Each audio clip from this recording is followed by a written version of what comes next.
زد به سرتون اومدین تو رم وسط را سخت رفتین طولک میخواستی بشی مثل توپک حالا نیستی چون پیپر پوتک تو جمع میزنن صدات میگم بخون برامون رپو بده ندا میبینی شنونده نداره شعرا چون پی مالیدنه آره داداش فکرات منم فکرام هم پی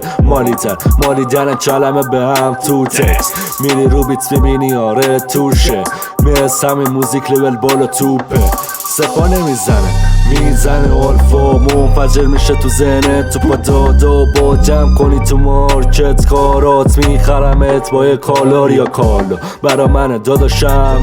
کاما تو نمیتونی باشی یه تایم جاما من جونم پاره است تو این راه تو راه تو بود خارا تو مسیر من گول پارا اومدن تو رپ یه مش چاقال تو جنگ اومدن با ماها دیگه مرد کودکشون شده تمام بچه بازیتونه بذاریم با سارا اومدن تو رپ یه مش چاقال تو جنگ اومدن با ماها دیگه مرد کودکشون شده تمام بزن به چاچ با کارات میگن جرقه بزن به ورقه پر بکن آلفا با چه قلمه یه مش چاقال باهات طرفه بهشون وقت میدم برم به یک کلمه آلفا پر کمره شب تو قمره بام در بیفتی میبینین صدمه خدایا شکر میکنم کرمت کلهاشونو میدم به صدقه رپ نیاز داره به یه جرقه چاقالاش رو هوا تلف شه بازی میکنن ندارن جنمش خب بلند شدن سالار میشه عملش